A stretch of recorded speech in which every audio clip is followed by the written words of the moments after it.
Waves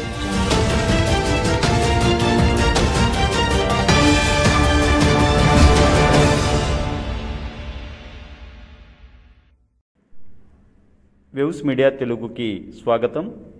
వయోవృద్ధుల తమ జీవిత అనుభవంతో పిల్లలకు మంచి విషయాలు చెబుతుంటారని, వెలకట్టలేని ఆ విషయాలను పాటిస్తే ప్రతి ఒక్కరూ ఎదిగేందుకు అవకాశం ఉంటుందని అదనపు కలెక్టర్ లక్ష్మీనారాయణ అన్నారు.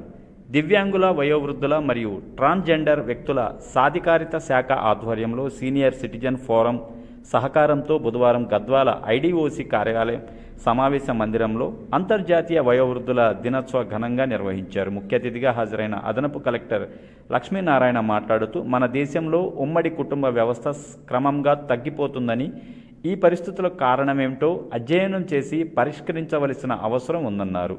వయోవృద్ధుల సంక్షేమానికి ప్రవేశపెట్టిన అనేక చట్టాలు ఉన్నప్పటికీ ఏ తల్లిదండ్రులు కూడా తమ పిల్లల ఇబ్బంది పెట్టాలని చూడరన్నారు. యువత భవిష్యత్తులో వృద్ధులు కాక తప్పదని తెలుసుకుంటే వారి తల్లిదండ్రులకు తాము ఇప్పుడు బాగా చూసుకుంటే తమ పిల్లలు కూడా తమ బాగోగులు చూస్తారని తెలుసుకోవాలన్నారు. అనంతరం వయోవృద్ధుల దినోత్సవాన్ని పురస్కరించుకొని నిర్వహించిన వివిధ పోటీల్లో విజేతలుగా నిలిచిన వారికి ముఖ్య అతిథులు బహుమతులు అందజేశారు. అలాగే వివిధ రంగాల్లో విశేష కృషి చేసిన సీనియర్ సిటిజన్స్ను శాలువా జ్ఞాపికతో సన్మానించారు. ఈ కార్యక్రమంలో అదనపు ఎస్పీ శంకర్, ఆర్డీఓ ఆలివేలు, జిల్లా సంక్షేమ అధికారిణి సునంద, సీనియర్ సిటిజన్స్ ఫోరం జిల్లా అధ్యక్షులు Mohan Rao, Indian red cross సంఘ జిల్లా చైర్మన్ అయ్యప్పరెడ్డి, బ్రహ్మకురిస్ గద్వాల ప్రతినిధి మంజుల తదితరులు పాల్గొన్నారు.